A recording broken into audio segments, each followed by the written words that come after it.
Well, let's finish out Chapter 2 with two final videos on just being comfortable within the Visual Studio environment. Now, I know we've kind of covered to a certain degree talking about the Visual Studio and being comfortable in the Visual Studio, but these last two videos are really designed to help you master the environment, if you will, to make it your own so that when you sit down at a machine, you can just, within 2 minutes or so, get everything tweaked just how you like it so that you can work at optimal efficiency.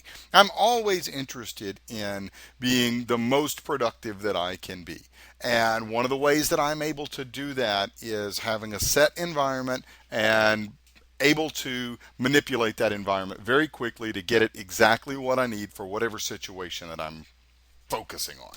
And I'm somewhat rambling here, but I think that it is important for you, particularly in the job market, if you are asked in a job interview, for example, to sit down and show your skills. I think it's important for you to be able to go above and beyond what most people are able to do with the Visual Studio. So here we go. I've got our just the same solution that we had from the previous videos set up here. And I want to talk to you about how to manipulate the various bits and pieces of the Visual Studio.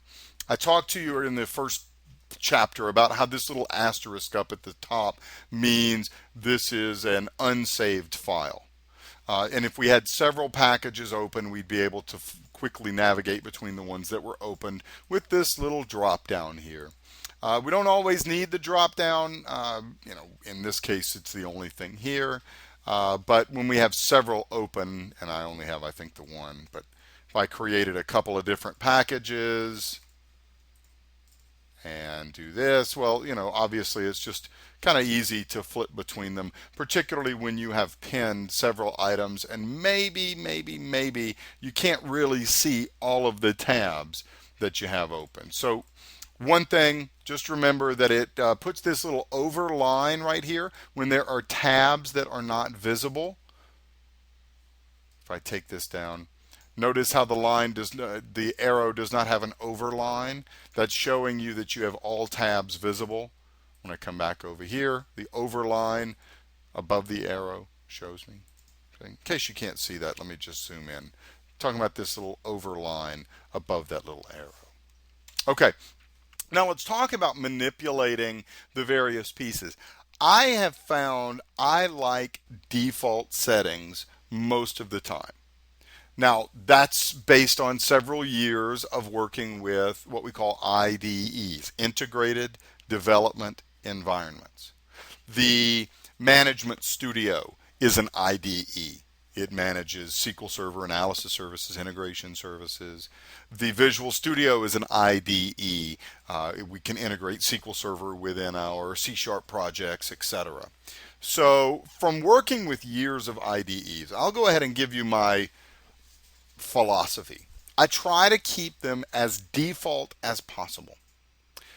I will make my own little tweaks here and there, but I like to keep them as default as possible because I don't want to have to get in a situation where I'm spending a lot of time every time I sit down at a new workstation or reformat a machine, or God forbid, Visual Studio forgets my settings, which is quite frequent, and then I got to stop, get upset, and it takes me out of my focus.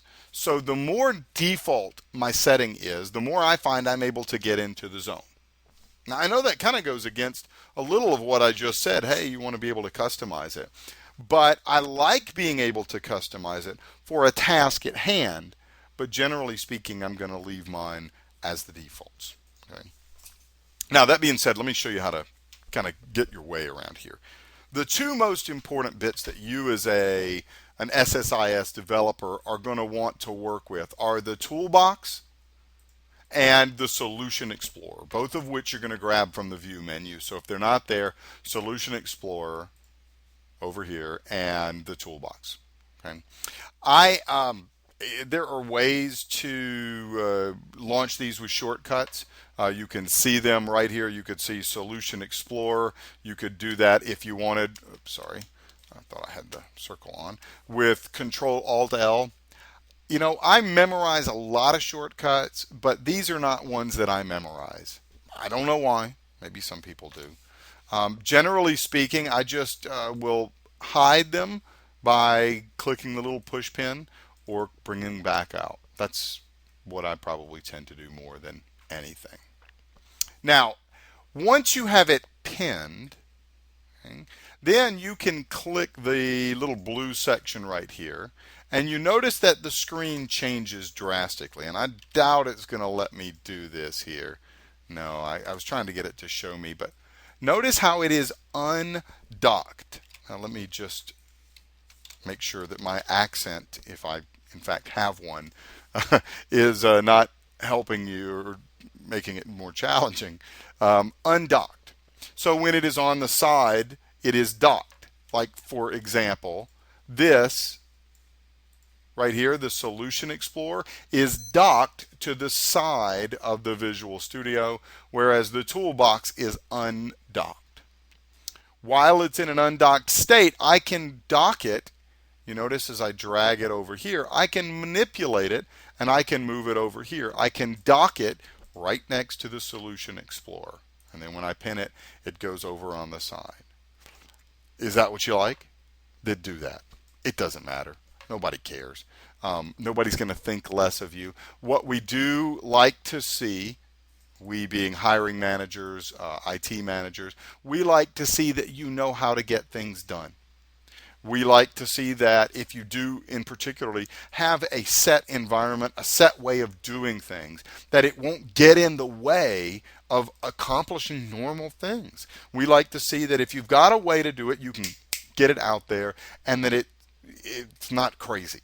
This would be fine. You want to do something like this where you put them together and now you just bring them out just like that? Great. That's fantastic. Way to go. We don't care. Another thing that you can do if you are so inclined is you can, in your toolbox, you can customize your tabs. So you could add tabs under here of Scott's tools, and you can now add certain things if you want to. So you could choose which items you wanted to go into Scott's tools. That allows you to customize your toolbox. Now, let me just say that this is a slow process. For whatever reason, reading the registry here, Visual Studio just kind of chokes, and it just takes it quite a long time to do that. You can see, I mean, down at the bottom, let's see if it shows, it's still a full, 45, 60 seconds, still loading the choose items, toolbox items dialog, and now it's gone to not responding. I bet if we were to look at our task manager, we still have plenty of performance to go. But the dev environment, the IDE, is really, really chugging. It took it a little bit of time for it to do this. Okay, so we can actually choose which toolbox items go where. Pretty easy for us to do this. Notice our control flow items. We can also choose that we don't want certain items even to show up. Like I don't ever want to see the conditional split, for example. Right? So it's up to you how you decide to manipulate and make up your own little toolbox here. But I think most people just being able to manipulate this, move this around. Notice that I've made this now a vertical tab or just a full-blown tab. I don't want to do that. Don't want it a tab document. I want it dockable. So notice that I right-clicked on the blue bar, and then I put it back in its normal right place. I say right because it's right to me. Another little goofy thing that you'll want to be probably familiar with is under the options. If you have your own settings for fonts, and a lot of coders do not like white backgrounds because they're not easy on the eyes. I've read some studies, and just in my personal experience, I know that white backgrounds for coding will cause more eye fatigue. So I will generally take my background image, the item background, and I will make it a silver or a gray. And that way, that doesn't show up here, but if we were to bring in a script task component here and start writing in our script, now I'm going to get the gray background here. So now it's actually bringing in the Visual Studio for the first time here to work with it. But that's one that, again, if you're comfortable with it, great. If that's what you want, great. That's what you'd like to work with here. So it looks like over here, I'm going to have to go tell it for the fonts and colors as well that I'd like a silver background, please. Now I'm going to change it back to white because that's the default, and I don't want later on somebody else to get confused because they didn't watch this video and see that we changed it. So I'm just going to set it to white here, which shows up really nice in the video. Okay.